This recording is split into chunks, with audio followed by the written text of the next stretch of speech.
Roll it, y'all. First takes in the house. Let's go.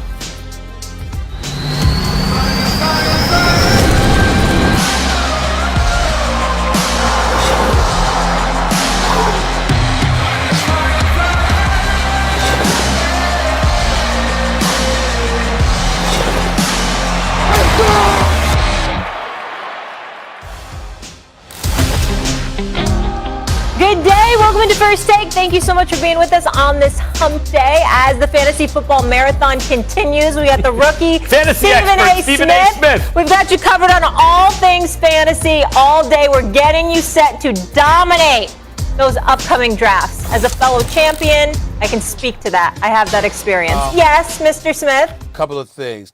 I just want to let everybody watching this show over the national television airwaves know Max and I do not have on the same outfit. My blue shirt has patterns. My blue shirt has patterns in it, okay? His is probably just plain Mary Jane, just that kind of stuff. My shirt is a bit darker, has patterns, has a little bit more style. You also have a navy. You have a navy suit on. I got a charcoal suit on. Okay. So that's a charcoal because it looks blue, but you got on charcoal. I got blue. So I just wanted to make sure that number one. And number two, I think it's more important than anything, Max, that we remind the American viewers and the viewers worldwide what we're looking at right now is fantasy football. Molly Karen Rose is a cheater. No. She is a cheater. She doesn't say she wins fantasy football by I'm cheating. better at something than and I just want everybody to know that. Okay, so I just want everybody to know she turned me off the Stephen fantasy A. football drafts about 3 years kickers, defense, and quarterbacks. Where does this come from? That's what he does. Do you see how bitter he is about it? Wait, Stephen A., you drafted a quarterback in the first round, right? Yeah. I never played fantasy football but once in my life. Lots of excuses. Now, Molly convinced me to do it 1 week. And, she never told me because I never played it at all. And I picked the quarterback. And she never told me that wasn't the wisest move to make. She just set me up. Thought we're competing against told me each to make other. a bunch of picks. We weren't teammates. I never played it's again. Competition. I never played. You're supposed to be helping me. You're supposed to be helping me. That's all right. I got Matthew Berry. coming to help me. I'm well, that's an upgrade from my fantasy knowledge, that's for sure. We're going to do that fantasy. All right, you know what? Just because of that, I'm going to start with your football team, the Dallas Cowboys. Oh, Lord. And you know what, Stephen A.? They're not sharing their preseason plans, just like I'm not sharing my fantasy plans for Dak Prescott. But it seems like the first time he'll be seen back on the field playing in a game will be in the season opener. Dak's only chance to play in the preseason will be this week. Now, in yesterday's Hard Knocks episode, Prescott references that he's on a pitch count in his recovery. There is a good chance Dak will go into the opener against Super Bowl champion Tampa Bay without having taken a snap in a game since that severe ankle injury that ended his 2020 season. That was in week 5. Max. Yeah. Let me ask you this. Do you expect him to struggle early since he hasn't had any preseason reps? Oh, yeah, I do. He's not Superman, Even if it was Patrick Mahomes, who is Superman, or Aaron Rodgers, who is Superman. Like, when was the last time Dak was in a game? Last October? Last October? You want him to not have any real game action for almost a year, for 11 months, and then week 1, step out onto the field. And which field might that be? He's on the road at Tampa against the defending Super Bowl champions who happen to have quite a defense. Yeah, when you say early, Molly, I'm not saying it's going to be week 4 and it's like, what happened to Dak? Yeah.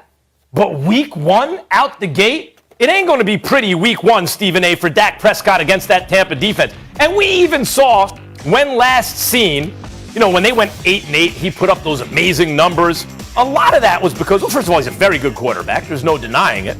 But a lot of it was because they had an awful defense, and they got to come back in games. They got to air it out in the second half so they can pile numbers a lot of times in losses. He might connect for some bombs in the second half, but it is not going to be a good day for Dak Prescott and the Dallas Cowboys week 1 against that Tampa defense on the road. What, Southern Steve? What do you want? Max, thank you for making me laugh. Because Max is sitting there talking as if it was going to be a good week for Dallas, even if Dak Prescott had been throwing the football. It's not going to be good anyway. I don't give a damn what condition he's in, okay? They going up against the reigning, defending Super Bowl champion, Tampa Bay Buccaneers on Thursday night game. Tom Brady already told Michael Irvin, get ready because we coming. You understand what I'm saying? We going to do something to y'all. You know Tom Brady was at the Hall of Fame for a Hall of Fame ceremony talking major smack. Don't get me wrong. The Dallas Cowboys offense, I think, is going to do its thing to some degree. You can't have that many weapons and do nothing. You got Dak, you got Ezekiel Elliott. Your offensive line should look better. You got Gallup and Cooper and CeeDee Lamb. There is no excuse whatsoever. Even your offensive coordinator, somebody that's been on the job a few years now, continuity, just consistency, knowing what you're doing, developing that chemistry with one another. You're in sync.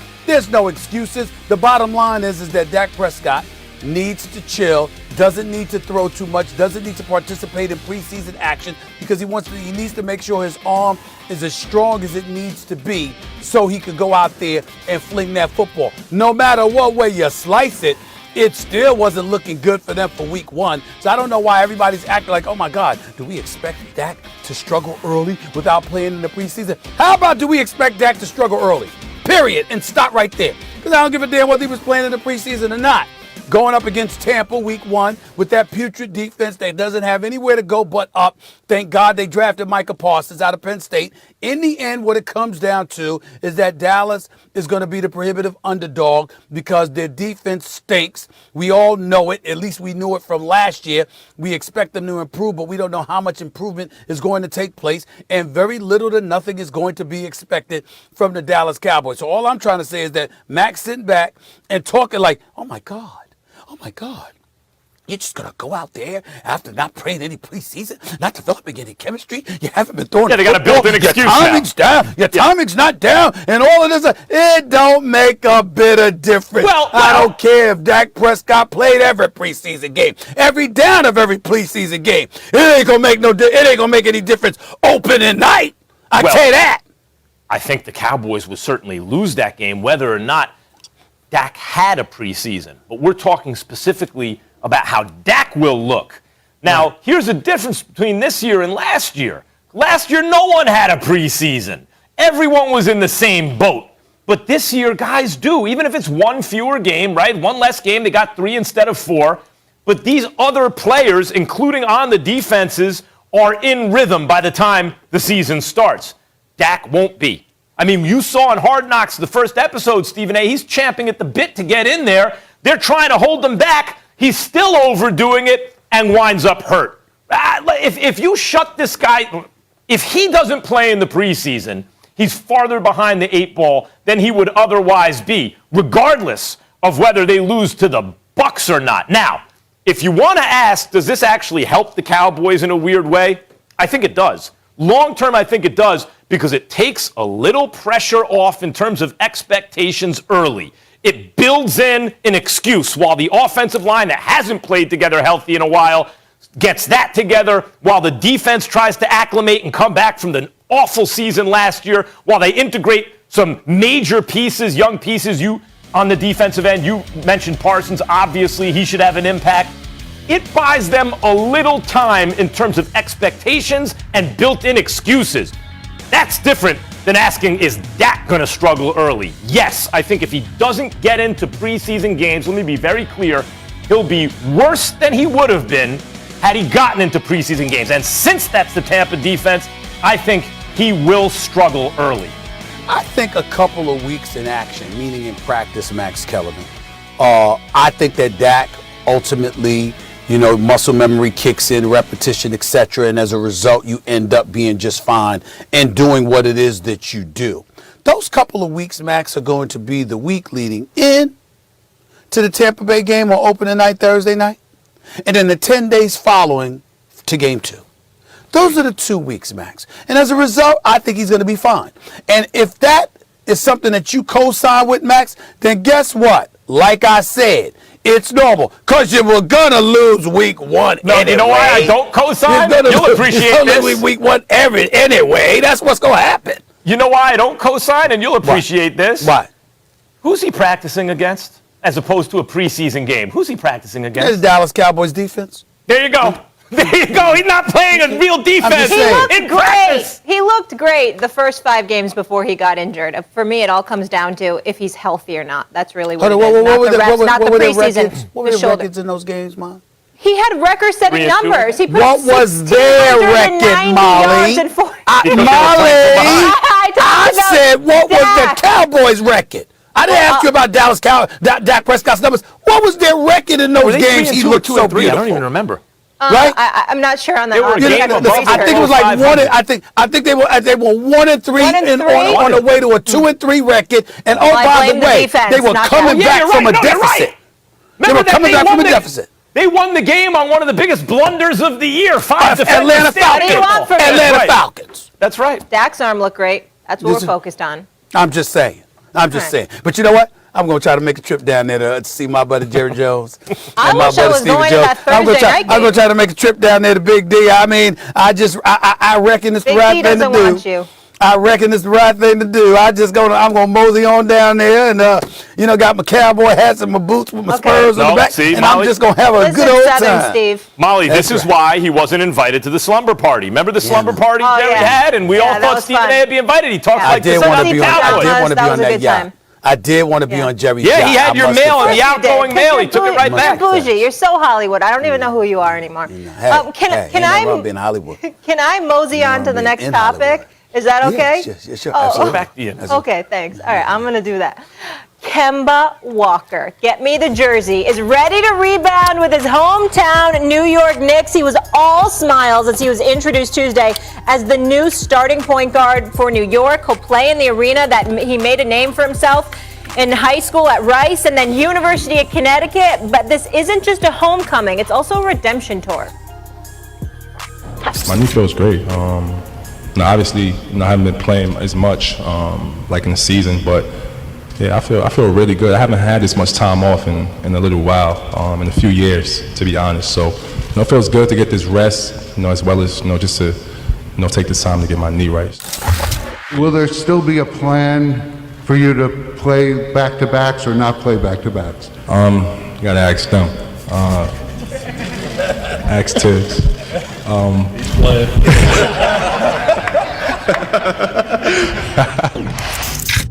Now, who is his jeweler? I really need to How step my easy game is up. Kemba to like, though? Yeah, he's the best. He's a Husky. Come on. After finishing 4th in the Eastern Conference last season, the Knicks currently are tied for 7th in the East next season.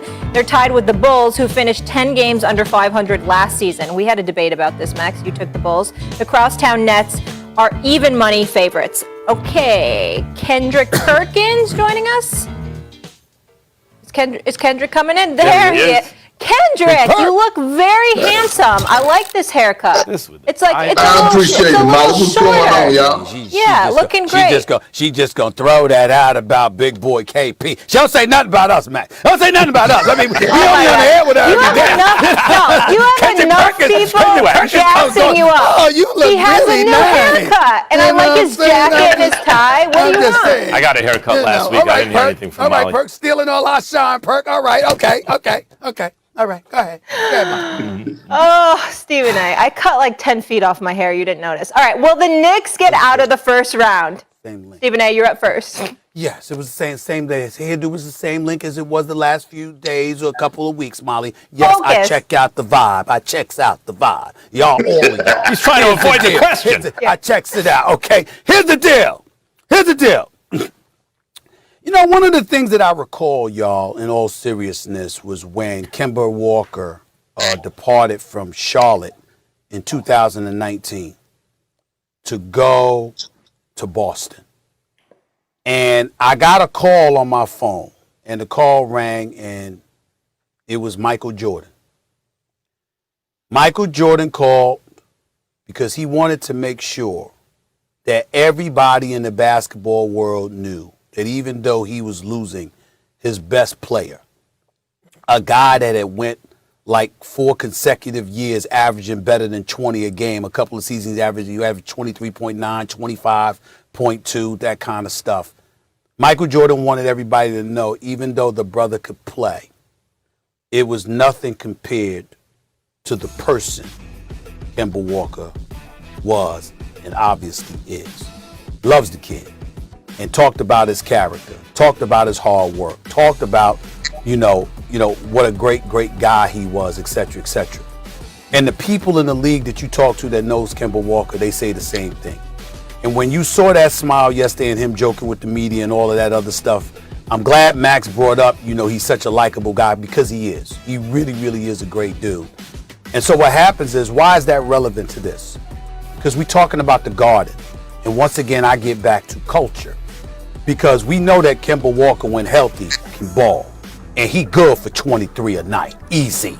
He's got those kind of skills. He don't need help creating his own shot. He certainly can make perimeter shots. He can close. We know what he brings to the table. And when you consider the way the Knicks play defense, if you got a couple of dudes that can score some buckets for you, that is definitely an upgrade, and that can make things very, very interesting. But the reason why I was so happy about this, because I'm suspect about his knees. Of course, that's a big deal. But if his knees is healthy, I have no questions about his game. But what I love about it is because, Max, how many times did we sit here in the past before Leon Rose and Worldwide West arrived to join Scott Perry and they brought on Tom Thibodeau? How many times did we sit back and talk about the New York Knicks culture created by James Dolan and what a cesspool that was? And so obviously they've turned in the right direction. But then to get somebody like a Kemba who not only can ball, but I can assure you the media is going to love, not just because of his character, not just because he's a nice guy, and not just because he can ball, but because he's homegrown as well. And he's a guy that's excited about being at the Garden and playing in New York City. When you talk about that kind of culture, that kind of stuff that contributes to the culture, that's what I love, because that's what the Knicks have been telling me since Leon Rose arrived. It's about culture changing. This is a strong, strong step in that direction, and I love it. Okay, culture. Are they getting out of the first round? Yeah. I think they can. Okay. I think they can. It's going to be tough, but I think they can. I agree with what you said. I agree with everything you said up till right there. They ain't getting out of no first round. Knicks aren't getting out of the first round. Like, let's presume health for a second, right? We assume health for these teams, right? Like, of the major players. Here's the problem. If you, by first round, you mean they can win a play-in game, I would say maybe they'll win a play-in game if they're there. Maybe they lose a play-in tournament. They don't make the playoffs. But let's say they are in the playoffs. They're going to win a first-round series because they're going to be a lower four-seeded team, not an upper four-seeded team, which means they're going to have to play one of the following teams. The Brooklyn Nets, or the Knicks going to beat the Nets? And when I ask that question, I mean, are they going to win a single game from the Nets? The answer is no. Are they going to beat the defending champion Milwaukee Bucks? No, they won't. Are they going to beat the 76ers? Well, that depends what they get for Ben Simmons. Yeah, Daryl Morey's going to get fleeced, right? No. They're going to put a team around Embiid. They will not be better than the team with the best record in the Eastern Conference this past season. They ain't beating no 76ers. Are they going to beat Pat Riley and Eric Spoelstra's Miami Heat, who just added Kyle Lowry and PJ Tucker to Jimmy Butler and company, Bam and Tyler Hero and Duncan Robinson? No, they won't. They're not beating any of those four teams. I don't know that they'd beat the Bulls. Maybe they beat the Pacers or the Wizards or whoever else is there. But they're not beating one of the top four teams, and they're going to have to play one of them, meaning they ain't winning a first-round series. By the way, I don't know if they beat the Hawks. I don't know if they beat Atlanta. I thought they were going to extend that series 7 games this year, and that didn't happen. I love Kemba Walker, one of my favorite players. For all the reasons and more that you just said, Stephen A., I agree with you about the culture change on the Knicks. That ain't enough to beat teams better than you. They ain't getting out of the first round. Well, let me start off by saying this, okay? First of all, it's good to see you, Stephen A., Max, and always good to see Molly. But here it is. See, look, Max, let me tell you something. You got to watch out for Stephen A., okay? He's slick with his stuff, okay? He's really slick with his stuff. And I caught exactly what he just did. See, he avoided the question because you know he's a New York Knicks fan, New York stand-up, and he did not want to go against his New York Knicks. So what he did was he provided us with a beautiful eulogy about Kemba Walker. I mean, praising his character, praising everything about him. When the question was asked, are they getting out of the first round? And the answer is hell no. It's all Max's points for them not being a top 5 seed, a top 5 team in the Eastern Conference. You got the Milwaukee Bucks, you got the Philadelphia 76ers, the Brooklyn Nets, the Miami Heat, the Boston Celtics.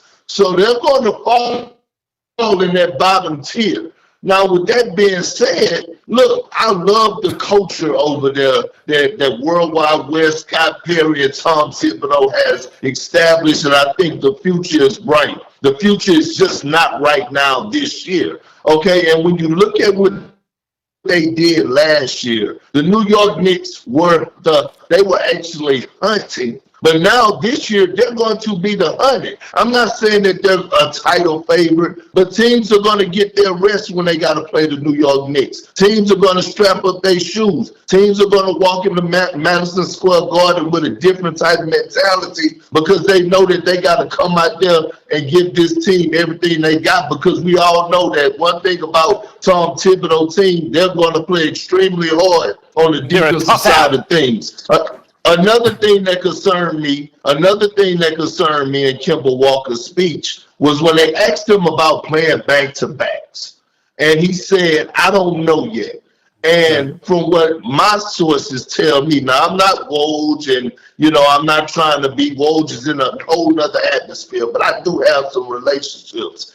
And from what my understanding is that Kemba needs are just not the same. That don't mean that he can't go out there and contribute and give buckets, but it's just not the same old Kemba. So with that being said, to answer your question, Molly, no, I don't see the Knicks getting out the first round. Hell, they might have even have trouble making the playoffs because they might be in a position to be in the play-in tournament.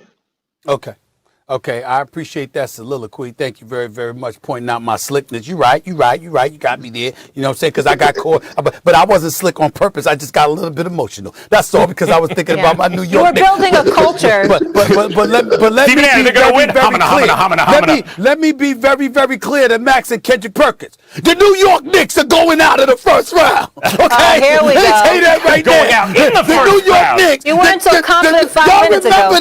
Y'all remember this. The New York Knicks are going out of the first round. New York, stand up. New York, stand up. That's right. Let me tell you something, Kendrick Perkins, okay? Let me tell you something, right? Right, listen. We had the one-arm bandits that is Julius Randle and R.J. Barrett. Now, I have been told. Listen, hey, here's the deal. The one-arm bandit. I have been told. I have been told. And by the way, I mad respect and love for the ultimate insider, Adrian Wojnarowski. But I'll be damned if I don't have my sources. I have been told that those two have been kidnapped, that their left hands have been handcuffed and strapped. They haven't been allowed to use it and will not be allowed to use it until the month of October. They have done nothing but use their right hand over the last 2 or 3 months. That's number one. Number two, let's continue to dismiss Mitchell Robinson all we want to. He is a 7'1" center whose primary signature is about defending and shot blocking. That's something that Trae Young and the rest of the crew would need to consider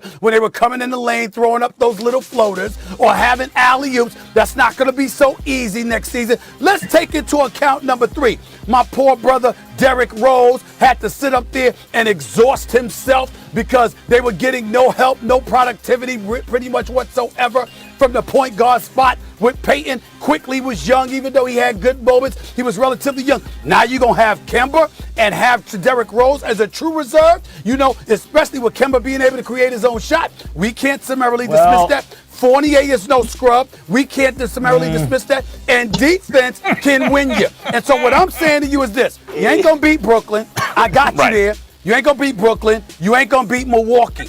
I'm not sitting up there and guaranteeing anybody else. When you look at Brooklyn, me guarantee it. That's right. I said it. I said Brooklyn, Milwaukee guarantees. Ain't nobody messing with them. Let me guarantee a couple. And listen, because we don't know what's going to happen with Philly. We don't know what's going to happen with Philly yet. Yes, Atlanta and Miami, you've got to pay attention to. I get all of that. But I got news for you, Max Kellerman.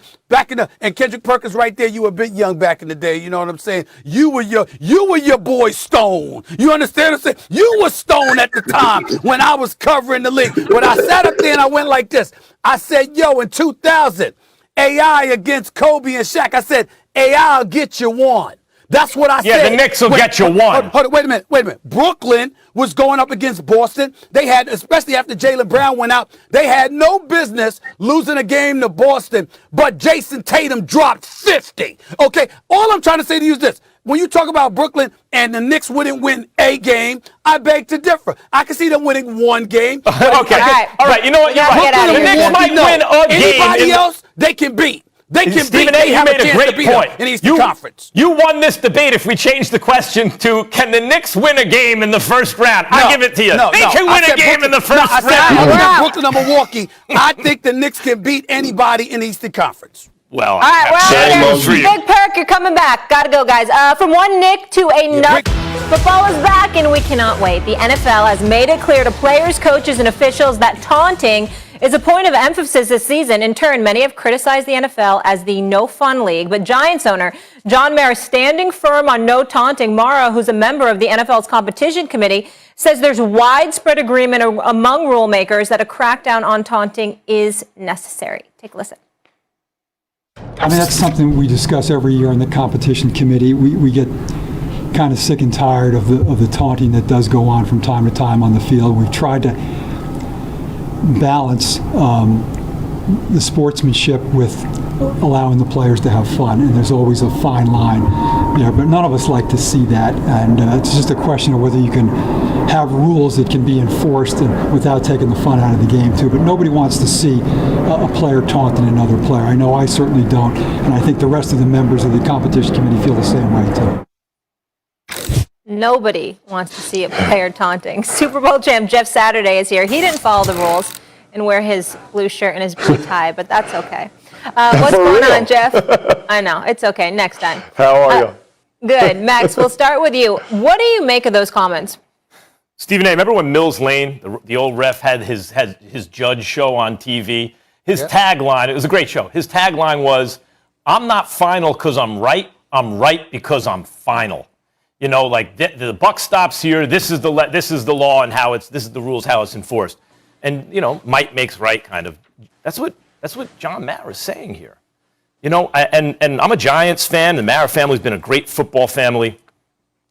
But he's basically saying, me and the members of the Rules Committee, and we've all talked about, you know, like the very similar backgrounds, shall we say, of almost every single NFL owner. Like, why is there such a lack of diversity at the ownership level? It's tied to the fact that, you know, why is it almost all old white guys at the ownership level? Because they're intrinsically better at making money, or because of the history of our country, right? And they also reflect an older point of view. They're old men.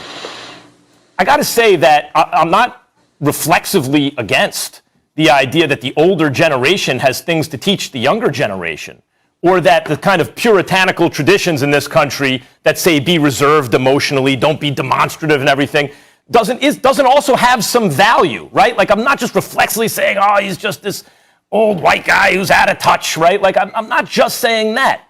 However, you can want to promote sportsmanship or your idea of sportsmanship without taking the life out of the party, without taking the air out of the room. I mean, Muhammad Ali, the most famous and celebrated athlete who ever lived, was accused of the same stuff in the 1960s especially, but even in the 70s, right? Did the fans like it or not? Was it popular or not? Like, I understand sometimes people say, well, it's mean-spirited. Okay, you want to legislate against that? Maybe it's not. Maybe you just aren't used to it. I think that especially what you saw when LeMay took like 5 guys for a 10-yard run on his back and broke all those tackles, if he lets his opponent know it, I beat you in that moment just for a second, to hit him with a 15-yard penalty after he picked up 14 yards for that is an unnecessary, self-inflicted wound. And after prefacing it with all I said about Mara, he seems simply very out of touch. My initial response was to say something along those lines. They're out of touch. I love to see the celebrations. I love to see all of that. It's theater. It contributes to the authenticity that comes with sports that you can't find anywhere else, et cetera, et cetera. I also was sensitive to it because I've often complained about how we'll see guys, for example, fighting, and the world is in an uproar if it's football or basketball players, but in hockey for decades they accepted it as a matter of fact. they lamented when it dissipated dramatically in terms of the fighting. So I thought that folks were hypocritical, just as American citizens from time to time. And when Mara said what he said, I was inclined to go in that direction, Max, Jeff, Molly. And then I took the liberty of looking at the makeup of the competition committee. And I don't know what it was. I harkened back to an article from last year. I imagine the committee is relatively the same now. But I remember guys like not just John Mara, not just Stephen Jones, Ron Rivera on the competition committee, Mike Tomlin is on the competition committee, Ozzie Newsome. Ozzie Newsome's on the competition committee. Again, I don't have the present day list in front of me, so if I'm wrong about any of those names now, forgive me. But I looked at the list of names. There's diversity on the competition committee. And then when you read about it, it talks about how the committee's deliberative process takes into consideration the input of experts, clubs, players, league committees, the NFL Players Association, et cetera, et cetera. So when they come to these conclusions, they're not some monolithic group standing alone, making these decisions devoid of any input whatsoever and devoid of any diverse input whatsoever. And then I think about what some of my friends always say to me. There's a difference between celebrating and taunting. And so when you take all of those things into consideration, you can understand where owners, where league officials are coming from. Here's what the only thing that I would say without, I don't want, thinking about it, I'm not going to insult the committee. I understand where they're coming from. We have an obligation to be as respectful and as fair-minded as we possibly can be to understand why they draw some of these conclusions. What I would say, however, is all I ask is that you take the fans into consideration. And what I wish is that there were not these hard, fast rules, and instead they used their discretion when appropriate. You got a game and it's intense and dudes are going back and forth and what have you, and a dude makes a play like, you run over somebody, or you catch a pass in his face and jump over 3 defenders, or you get a big time hit and you cause a fumble, whatever it is. You understand? And it's a game-altering, game-changing moment.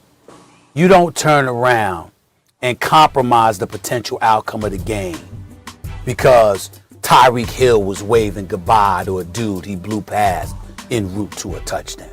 You just don't do stuff like that. You don't take an outcome. You don't compromise an outcome at that because of something like that. As long as they're exercising discretion, Jeff, I'm good with it. I just don't like it when dudes that ain't playing come down hard on these guys. You're asking them to be intense, go all out, do everything they can to maximize their potential for the benefit of the team. And they do it, and because they celebrate, you overreact and penalize them for it. I would hope that the National Football League doesn't become the no fun league because they're too excessive with that. Yeah, preach that. I think when both of you talk about our game, I want all the fans to realize how hard our game is, right? For me to take another man who's 350 pounds and he and I are battling and I get my hands inside and I drive him and I put him on his back, I should be able to celebrate that. That is not something that every person can do on this planet, and I don't do it very often. So when I do, I want to be able to celebrate it. When a running back carries 5 or 6 guys 10, 15 yards and finishes, I don't think him looking back and getting hype is taunting, right? So when you think about how hard it is to score touchdowns in the NFL, when you see how hard it is to intercept the ball, or how hard it is to have a great tackle against Derrick Henry where you blow him up and put him down, or when he has the stiff arm and throws a guy 5 or 6 yards, those plays should be celebrated, folks. Like, that's why we're in the game. And I think fans as a whole love that excitement and they love the energy. And let's never forget, this is an entertainment business. We are in the entertainment business, right? And there are so many serious things going on in our country around. Let's have some fun. Like, the last thing we want to do is legislate this thing down, We don't want to legislate it down so tight and so tense that we can't even have fun with it. Like, I get true taunting, right? Like, I don't want to see anybody get up, put his hand in somebody else's face mask or grab his face mask or shake it. I'm not saying that. but that happens very rarely in our game. Most players have respect for other players. And look, I love last year when the Tampa Bay Buccaneers get up and give him a peace sign as well. Like that's done. There's nothing hateful about that. It's just guys going back and forth. And by the way, that generates energy on the field, y'all. Like that's how you get yourself going. I know every fan thinks that every time you run out of that tunnel, you are so hyped up that, you can't control you. But that's not the case. There are little things and little opportunities that you take as a player to excite you, to take you to the next level. Let's not legislate and regulate this thing down so far that we can't have any fun. Again, there's balance between it, but I don't like the way it comes off. You know what I mean? We watch sports to be exhilarated. When the athletes are exhilarated, it's infectious. Why take that moment away from everybody? 100%. Prolonged taunting, humiliating a guy, I get it. But yelling at him that you just beat him on a play? Come on. Celebrating your own play? Come on. We all need that. We all need that distraction. Calm down. Molly has to go to commercial. Calm down. Jeff, you'll be back.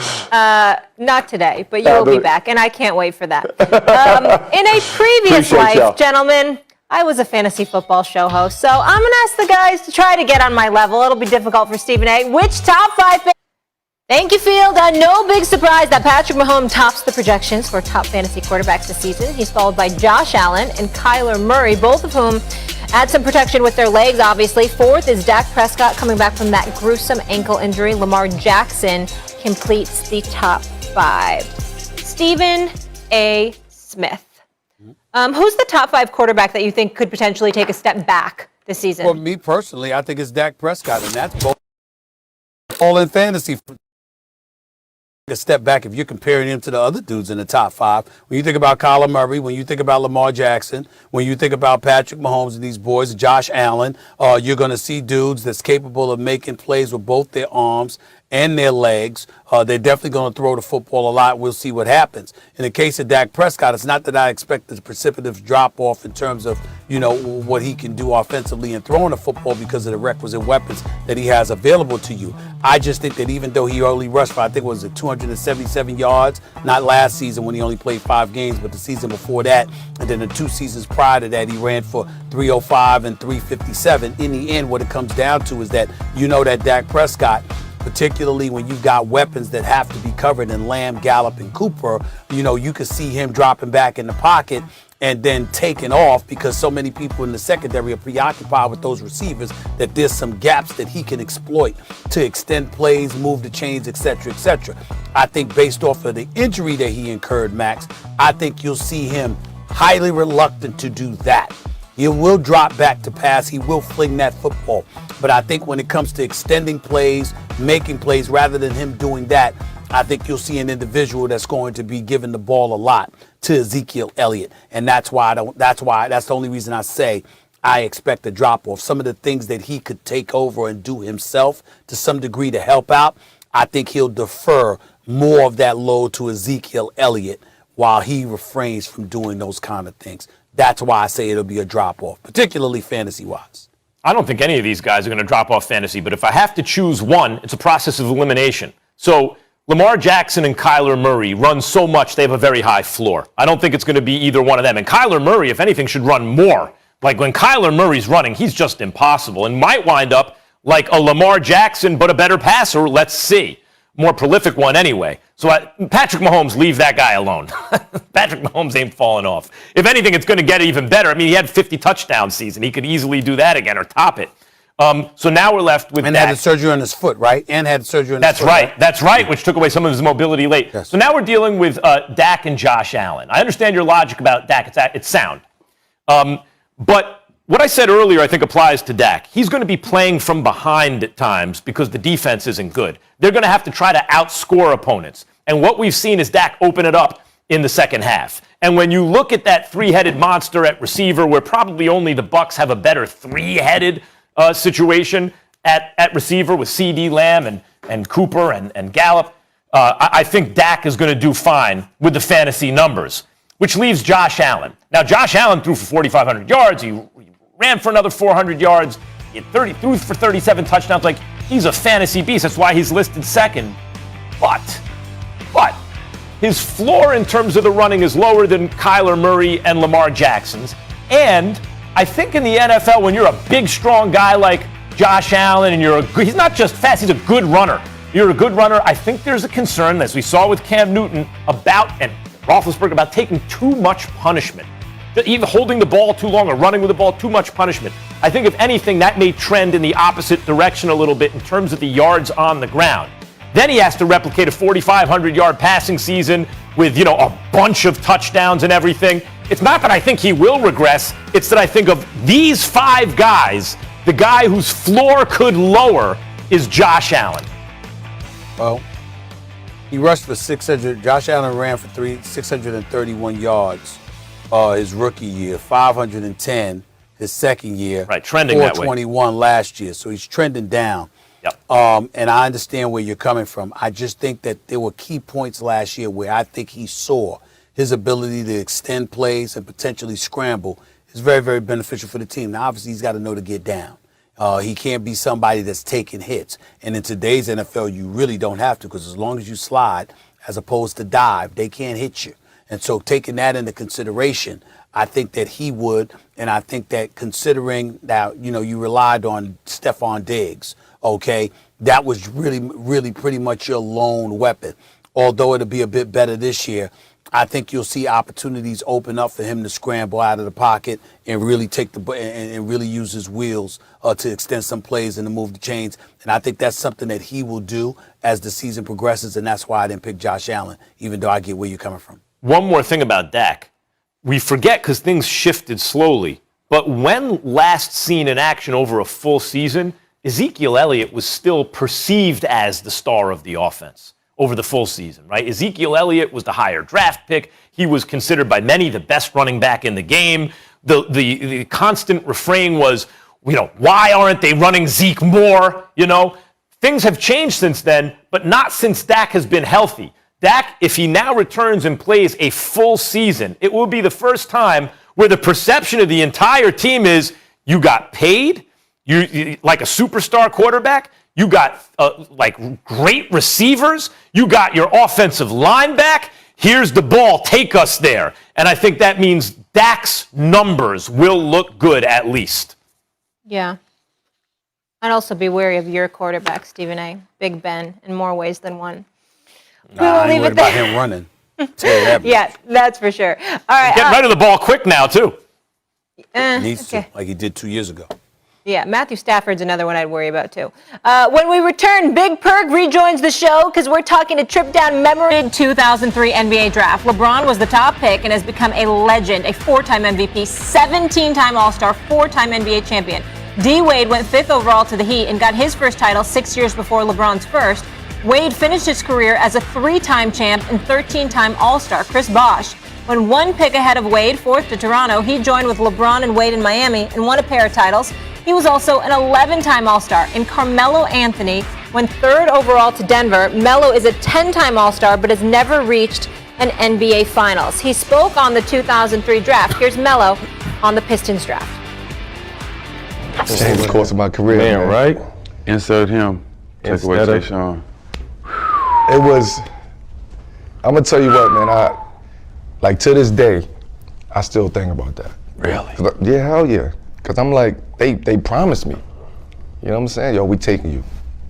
We taking you. Did they? I'm talking all the way up to draft day. You understand? We taking you. So in my mind, I'm like, I'm going to Detroit. I get Chauncey there. Rip. Johnny John, Rip, all these guys is there. She came in the middle of the year. I mean, she got traded. Oh, that's right. And that's what really put them over the top. But they was like, yo, you gonna share time with Tayshaun? I'm like, cool. Like, I ain't, I'm gonna come and do my thing, but I don't know how long I'm gonna share time with him. You know what I'm saying? I'm just coming and do my thing. And then they won it. And I'm like, oh, my luck. You know what I'm saying? Like, honestly, if I'm there, I think they win another one. I think so too. You know what I'm saying? Like, I wouldn't jump out there so we 3-peat football. I think we go back to back if I'm there.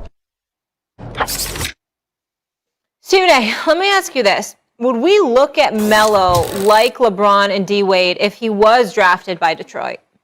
not LeBron, but D. Wade. And let me explain what I mean.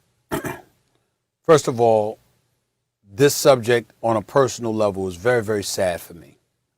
And the reason why it's sad for me is because I love myself some Joe Dumars. I think that Joe Dumars was an elite executive in the NBA. They went to like 6 or 7 straight Eastern Conference Finals appearances, back-to-back NBA Finals, won a championship, lost the second one with Larry Brown coaching them in Game 7, won the first one with Larry Brown. And of all the great, great, phenomenal things that Joe Dumars has done and he has achieved as an executive, the one stain on his career is that he passed on Carmelo Anthony and drafted Darko Milicic. Because everybody knows how big time Melo, my brother, was coming out of Syracuse. National champion, came into the NBA, did his thing. Carmelo Anthony averaged 21 a game in the 2003-2004 season as a rookie. Averaged 21 a game, okay? This is what he brought to the table. He was an offensive machine. And the culture that existed in Detroit, the way they played together, the leadership that both Chauncey and Big Ben Wallace and Tayshaun and Rip Hamilton and even Rasheed Wallace, all of them, it was phenomenal. And there's no doubt in my mind they would have gone back-to-back, Max. And here's where I say not LeBron, but D. Wade. No, Melo probably wouldn't have went to 10 NBA Finals. He probably wouldn't have 4 championships, but he would have at least had 2, if not more. And here's the reason why, guys. If Melo, in my opinion, had gone to Detroit and won a championship, he would have tasted what that glory was like and never compromised it in any way. He would have been addicted to it, and that would have been his priority. So come 2007, because I reported this at the time, Max, the big three, well, not at the time, in 2010 I reported it, that in 2007, LeBron and D. Wade already knew they wanted to play together. Melo was their boy. As much as they love Chris Bosh, Melo was their boy. That was supposed to be the trio that played in South Beach. It was never supposed to be Bosh. I know I broke the damn story. It was supposed to be Melo, Wade, and LeBron. It wasn't supposed to be Bosh, D. Wade, and LeBron. What happened was in 2007, when they were all free to get contract extensions, they had an opt-out after year 3. Denver came to Melo and said beforehand, we ain't giving you no opt-out. We got this money on the table, but it's for 5 years with no out. And Melo, being a Baltimore native, you know, knowing what it's like to be in the streets, to be poor, to struggle with it, he's like, I wasn't passing up that money. This is guaranteed. Anything could happen. The first thing I need to do is get the bag. And as a result, he didn't bet on himself like they did. He took the money. And because he took the money, he ended up being stuck in Denver, wasn't able to be a free agent to pair with LeBron and D. Wade. That was Bosh instead, which is why his next best option was to insist on getting himself out of Denver, which landed him with the New York Knicks. That's what happened. I'm giving you facts here. I reported all of this. That's what happened. I remember. And it's a damn shame because if Melo had gone to Detroit, Max, he'd have won the title in Detroit because they definitely would have repeated with him. Then down the line, he probably would have made the decision, smelling more championships to pair with LeBron and D. Wade, and would have won at least 2 more, and he'd have had 3 chips. Yeah, none of us can maybe go through, more. I mean, none of us go through life without thinking, what if? Of course, no one lives an optimal life. It's not possible. Right. And probably my guess is if Melo stuck to his guns, probably Denver folds, but maybe not. And he wanted the money. I get it. I'm not sure they go back-to-back with Melo. Let me tell you why. And I don't know if he ever gets mentioned, like is thought of with D. Wade historically. Let me tell you why. Carmelo Anthony left college. And by the way, Stephen A., I took Syracuse before almost anyone took them that year to win the title. I was hosting Around the Horn. I was the original host of Around the Horn, as you know. And I was watching Melo play at Syracuse, and everyone was talking about T.J. Ford and this one and that one. I'm like, Carmelo's the best college player in the country. Syracuse is going to win the title. And sure enough, they did. He left Syracuse as a polished offensive player, a more polished offensive player than Wade or LeBron. But he's never been a two-way player. Now, consider, the Detroit Pistons won that championship because they were, and I mean this, in my lifetime, they were the greatest defensive team in any sport in my lifetime, if not in the history of American team sports. I tip my cap to those early 80s Cardinals teams in baseball and some of those defenses out of Baltimore, the turn of this century Max, with Ray Lewis. But could you pause for 1 second? Yeah. Just stop right there before you go on. Yeah.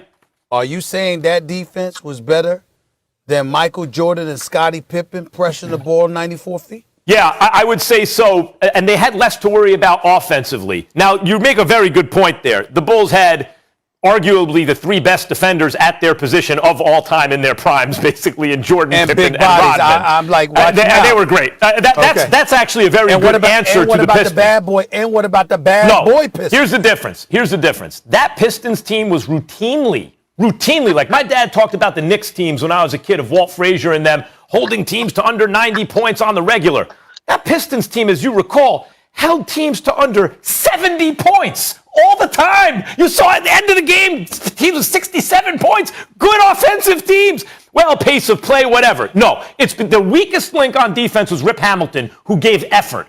But these other guys played it like they meant it. So they win with Carmelo, say as like a sixth-man scorer the first year, maybe, something like that. Are we sure that Carmelo gets them past Miami? Remember, they were trailing Miami 3-2. They came back on them to get to the finals, narrowly lost to the Spurs. It's hard to say that they definitely win. Let's ask someone because else. Carmelo was not a two-way player. But, guys, even if they did win, he wouldn't have been the best player on the team. When Dwayne Wade won, before LeBron was there, he was the best player on his team. He put up a Jordan-like finals performance. That's what it would have taken from Carmelo to be on that Wade-LeBron level. But let's get Kirk, talk to me. You were part of that 03 draft class.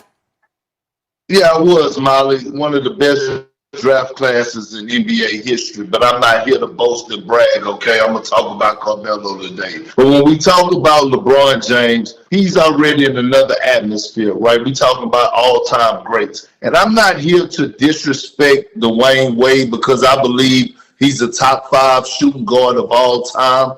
But if the Detroit Pistons had drafted Carmelo Anthony, it would have shooken up a lot of things, and it would have changed history throughout the Eastern Conference, and it would have affected LeBron James and Dwayne Wade, in my opinion. When you look at Carmelo going to the Detroit Pistons, so what? He's not known as a defensive player. He's known as a certified bucket getter, a guy that could lead the league in scoring in his sleep, right? One of the most prolific scorers to ever play the game. You put him on that Detroit Pistons team, they still win that championship in 2004 because you got Big Ben Wallace, Rasheed Wallace to cover up. You have a dog like Lindsey Hunter coming in off the bench. They had enough to cover up for rookie mistakes, but he was going to provide that spark and give them extra points. Now, with that being said, here's the thing why I feel like Detroit would have won more and Melo would have gained more for being a Detroit Piston,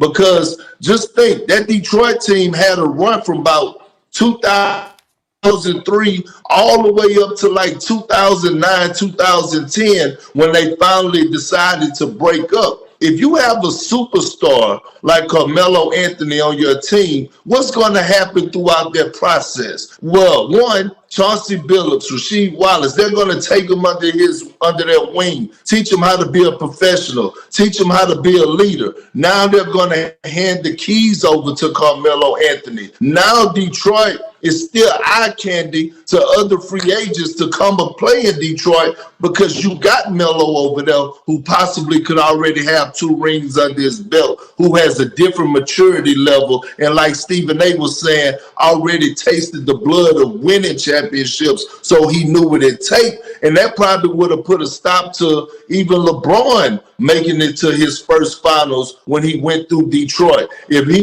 Detroit would have had Carmelo, then I don't know if LeBron take that Cleveland Cavaliers past Detroit Pistons to the finals that year. I'm just saying. So I think that Melo's legacy would have been a lot different, and we could have put it in the same conversation with Dwayne Wade if Detroit Pistons would have drafted him. I can't deny that what both you guys present could have happened, maybe, but there's a lot of ifs. Maybe he gets a taste of this, and therefore he makes that decision. This happens, that happens. I'm confining it right now to the Pistons, right? They almost went back-to-back, not quite, and the basic argument is if Melo's there, they go back-to-back, he's perceived differently, and surely he'd be perceived differently. But the difference between LeBron, who every time he was in the finals and his team won the championship, he's clearly the MVP of the finals, and usually when they don't, he's still clearly the MVP of the finals, whether or not he gets it.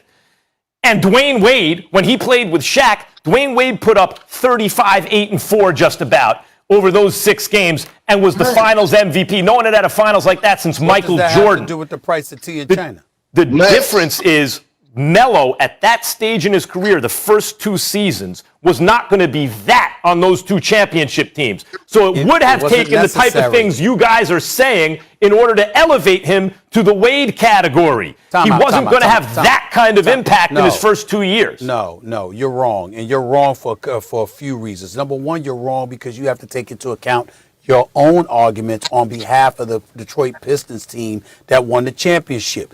You often brag about the fact that you picked the Detroit Pistons to beat that Lakers squad led by Kobe and LeBron because you talked about what an elite team they were, how they played elite defense, but how they also played together, how exceptionally well coached they were, et cetera, et cetera. You brought these things in. So when you look at Carmelo, yes, he would have come there. Chances are, since you were a rookie in the league and you could put up 21 points a night in Denver as a rookie because you were asked to do so much offensively, he would not have been asked to do those things as much playing for the Detroit Pistons. Number 2, if you get a title, because remember, without him, they went to a Game 7. My brother Rasheed Wallace, who I love dearly, if that brother forgot, if he didn't forget to not leave Robert Horry in the left corner at the Palace in Auburn Hills for a 3 in that Game 5, the Detroit Pistons might have won the championship, okay? Big shot that Bob. was a very pivotal. Big shot Bob.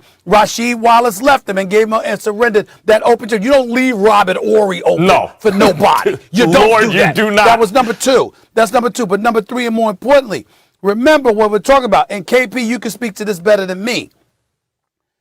In all my years of covering the NBA, I've repeatedly been told when you taste that champagne, when you capture a championship, it changes your whole mentality. Yeah, you want the bag. Yeah, you want the money. Don't get me wrong. You always going to try to get it.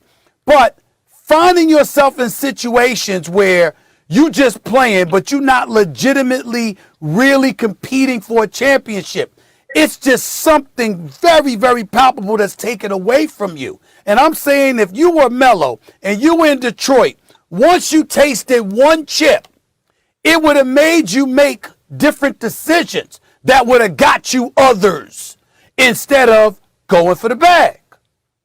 Maybe. That's a lot of sliding doors. You're sliding a lot of doors there. I mean, maybe, but that's a lot of ifs. He would have had a championship, and they would have been giving him money because they would have knew his skills, plus he knew how to win a championship.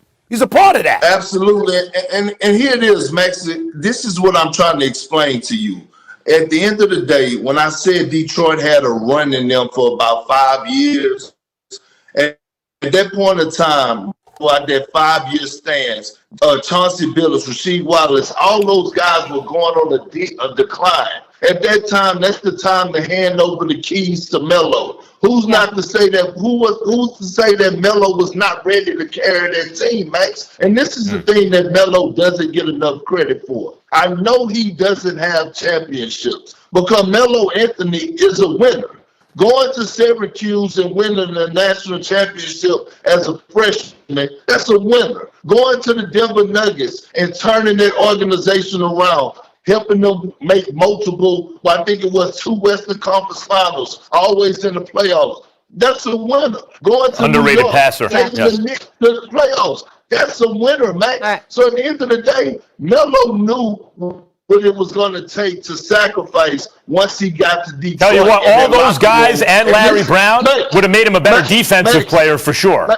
Max, this is why I always say it's very important the organization that you get drafted to. Culture means everything. Absolutely. I think the best thing happened for Dwayne Wade was that he got drafted in the Miami Heat culture. Culture means everything. All right, so to wrap this up, we said, would we have looked at Melo's career differently, similar to a Dwayne Wade? Stephen A. said maybe, could have won back-to-back. Perk says yes, he would have had 2 titles.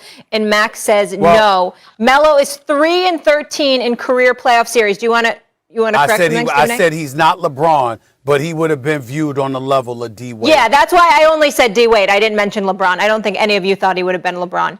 We'll leave it there. Thanks for being with us, Perk. When we come back, all you fantasy football players, listen up. Free draft advice coming your way next. Which running back needs to shoot all? Time for some fantasy football. Leading the way in running back projections for 2021 is Christian McCaffrey, who was limited to 3 games last season. Next is Dalvin Cook. And then another one who missed significant time, Saquon Barkley, who was limited to just 2 games last year. Alvin Kamara and Derrick Henry round out the top 5. So lots of top backs here, fellas. With Stephen A., which running back do you think is being the most slept on? Nick Chubb for the Cleveland Browns. The brother's a stud. Plain and simple. He's an absolute stud. And when you take into account all the requisite weapons that Baker Mayfield is supposed to have available to him, you got Kevin Stefanski watching his back as a really, really good coach. You got Odell Beckham Jr. returning. You got Landry, okay, and you still got Kareem Hunt there. I know that he'll take some stuff away from him in terms of carries from time to time, but this franchise has invested in Nick Chubb. They've let him know they believe he's their franchise running back. They treat him accordingly. And he's a big play kind of dude. He makes plays, and he makes big plays, and he's reliable. When I think about people sleeping, I think everybody's been thinking about Odell Beckham Jr. and Baker Mayfield and that relationship and how it's going to work out, etc. I think they've forgotten all about Nick Chubb. They'll remember once the season starts because you know he can ball. But he's the one that's going to set things up for them because when he's running the football effectively, you're going to have to stack the line of scrimmage to some degree to stop him, and that's going to open things up for their passing game. Nick Chubb, in my opinion, is the guy people are sleeping on, based on that list. Nick Chubb's a beast. I remember seeing a Georgia game on a plane and thinking it was Gurley, and then thinking, no, wait a minute, Gurley's hurt. Oh, that's Nick Chubb. Excuse me. And he's been a beast in the NFL. For the same reason, for the same logic you're using there, I'm going to use with the Las Vegas Raiders and say it's Joe Jacobs. Jacobs, I know they just signed Kenyon Drake, and people are thinking, sorry, I said Josh Jacobs, of course. Yep. I know people are thinking Kenyon Drake's going to do the same thing.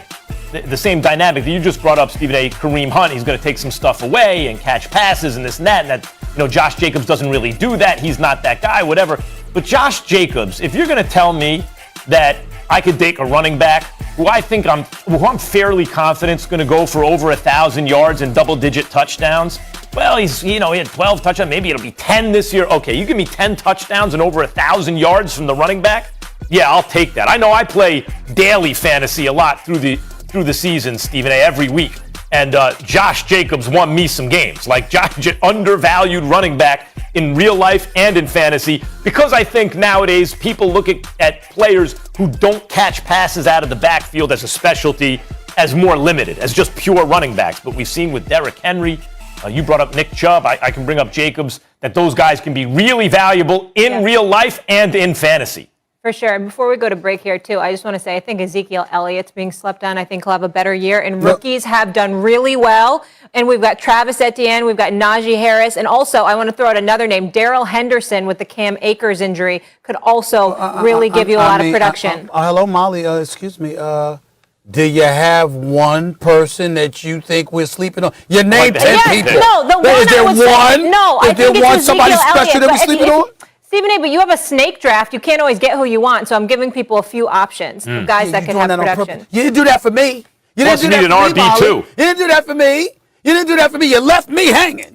So you're going to give the whole bunch. Are you actually going to play this year? If you're actually going to play, I'll help. No, I don't need your help. I got Matthew Berry now. You had your chance to be there for me, Molly. Everyone has Matthew Berry. Molly's offering you some exclusive stuff. I've got Matthew Berry. Hold on. She had a chance to be there for me, and she left me. She just deserted me, okay? So you're going to look out for everybody else, but you just going to throw me to the wolves. No, I had to go and get Matthew Berry to help me because you let me down. Against each other. You. Oh, you, my Molly. goodness.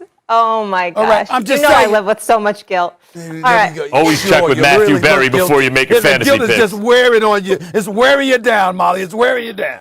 That's must read. Heavy on my shoulders. All right, guys. On this show, I've heard everyone's NFC East picks ranging from the Cowboys, the Giants, Washington football team, but nobody has picked the Eagles. Are we sleeping on Jalen Hurts? Plus, is this about to be too... Our hands.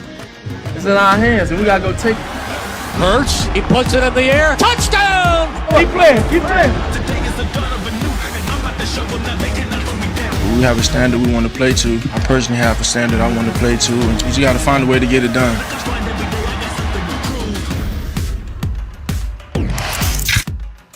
Rent is due every day. Those words from Jalen Hurts, who's still battling for the starting job in Philly, but is said to be impressing. Our Tim McManus wrote, Eagles quarterback Jalen Hurts dialed in Monday. Outside of one shaky 7-on-7 drill in which he threw 2 interceptions, he was on point with his throws, made sound decisions. It's safe to say Hurts had the best day of any of the quarterbacks Monday, that including Mac Jones and 2011 number 1 overall pick Cam Newton. Next. We've been talking a lot about the NFC East and the 3 other teams. Are we sleeping on the Eagles? Are we overlooking them? We are. I am. I mean, if you point blank say, could they win the division? They could. It's possible. The NFC East is even in a down year, these teams beat up on each other. The rivalries are fierce. And when you look at the Eagles, the offense started working better as soon as Jalen Hurts was inserted instead of Carson Wentz. It started working better. And I keep bringing up the Arizona game where he belonged on the field with Kyler Murray. And he was like matching him basically and did a lot of good things in that game. But just generally, the offense worked better with him in there. And who did they bring in? Devontae Smith. And Rieger should be better in his second season. They still have the 2 excellent tight ends, even if Ertz is getting long in the tooth. Goddard's really good.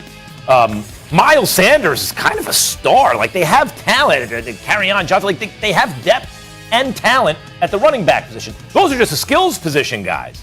The offensive line has been revamped. They have, Mailata at left tackle now, who's getting better fast. Like you see, replacing Peters, who's all pro, but really doing a very nice job and potentially a long-time starter there. So they should be more sound on offense, I think, than they're given credit for. And defensively, they need a little depth at corner. Their linebackers aren't great, but that front 4, led by Fletcher Cox, is ferocious. They got good safeties, the defense will be pretty good. Yeah, in a division where Washington shouldn't have a great offense, the Cowboys won't have a great defense. I'm high on the Giants, but by high on the Giants, I'm maybe they can win 9 or 10 games and win the division.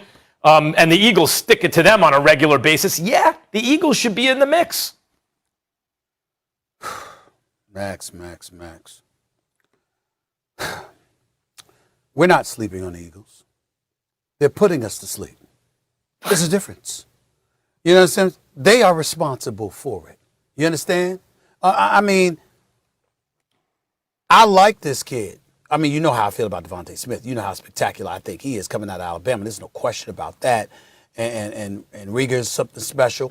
I love that one-handed grab he had last night. The brother could ball. We get all of that. Greg Ward could do some things. I mean, I think when you look at it from that perspective, and you look at Miles Sanders and the fact that their running game wasn't utilized in recent memory, we get all of that. We understand that. And not only that, this is the NFC East. And so as a result, even the scrub teams play everybody else competitive within the division, and we understand that. But you got to make up your mind, my brother, because you got the Giants. I mean, I'm looking at the Cowboys and their high-powered offense. My man Matthew Berry and others and are talking about Washington because of their defense and the fact that they got Ryan Fitzpatrick there right now. So if they give you anything offensively, their defense is so elite. We got to pay attention to all of that. And again, you and Molly about the Giants. We look at the Philadelphia Eagles. And what it comes down to is this, Max. You can give me all of these players, running backs, wide receivers, etc. If your quarterback isn't reliable, accuracy in terms of accuracy, doesn't matter. In the end, it comes back to haunt you. And that's what we're looking at the Philadelphia Eagles. Not to say the games won't be competitive. Not to say that Jalen Hurts won't have big-time moments and all of that other stuff. Not to say he won't have big-time games because the brother's an elite athlete. He's got the heart of a champion. He goes out there and he exhausts all measures and means to win football games. I got a lot of respect for Jalen Hurts. My issue with him has always been his accuracy throwing the football. And when you take that into account, you have to say you can't expect but so much from this offense, because unless guys are creating such separation that they can sit up there and they got dudes by yards and they're catching passes that way, you got a lot of people that aren't expecting much. Then we've got Nick Sirianni, and we know how weird he's been since he's arrived there as head coach. We don't know what he brings to the table. You're questioning whether or not he's on the same page as Howie Roseman, whether Howie Roseman and him are on the same page, whether they're going to be on the same page with Hurts, because he wouldn't name Hurts as starting quarterback, even though Joe Flacco is your backup. You got all this nonsense that's been going on with the Eagles organization. I'm not saying that you're wrong, like they can't win. But what I'm saying is that if we're prognosticating, we're looking forward, and we got to put our money someplace, it damn sure ain't going to be Eagles, on the Eagles would be Philadelphia 4 Eagles. out of 4. The Eagles, if you ask me for my rankings, I'm picking them 4th out of these 4 teams. I'll take last them 4th. place. So last place. But if you're Last saying place, are we that's right. But if you're saying are we overlooking them? In other words, can they be in the thick of things till the end? And could they surprise people? Absolutely. You can't count any team out in this division. Whoa. Who won the division last year? The Cowboys. No. Sorry. Washington won the division. What was their record? Cowboys and the Giants both had 6 wins or 7 wins. What was their record? They won 7 games. The Dallas Cowboys were like won 7 games. The Dallas Cowboys were like 3-9 at one point and vying for the division title. I mean, you're really sticking yourself out. I mean, way to go, Max. Way to reach for it, Max. I mean, they can win. They can win the division. You can't overlook anyone in this division. I'm saying you got 12-win teams I'm giving here. it to you. I'm giving it to you. I said you really stepped out on the limb. You got me there, Max. I mean, damn. They were contending for the division title when they had 3 wins and 9 losses. I mean, this is the division that we're talking about here. So if you're looking at it that way, to an Alabama quarterback, an Alabama receiver, I thought you would be a little more excited about Philly. Alabama. I'm sorry, I don't consider Jalen Hurts an Alabama player. I consider him. Oh, no. That's not nice. No. He's the starting quarterback. Very disrespectful. I'm not trying to be Stephen A. Smith. Hold on. You watch your mouth. May I clarify? May I clarify? Jalen Hurts is a hell of an athlete and football player. The reason why I said not Alabama is because what is my standard for Alabama? It's the national title. Now, he got a chip from them, but he was benched in that national championship game for Tua. Don't let the details get in the way of a good story. By the way, class personified, team player, once Nick Saban decided to go the route of Tua before he ultimately transferred to Oklahoma and play lights out and got them to the National College Football Playoffs. I know the brother can play. But when you say Alabama. Thank you for the dissertation. And by the way, I had 20-something wins, only 2 losses to Alabama. I know the man won game, but I'm just saying for me, when I think Alabama, I think national championship. Who looked at Jalen Hurts and said, that guy, I like that guy. I'm very disrespected. Nick Saban and Lincoln Riley. There's a lot of angry people tweeting at you right now on my side. So, this first Kevin offensive Durant. Let him tweet.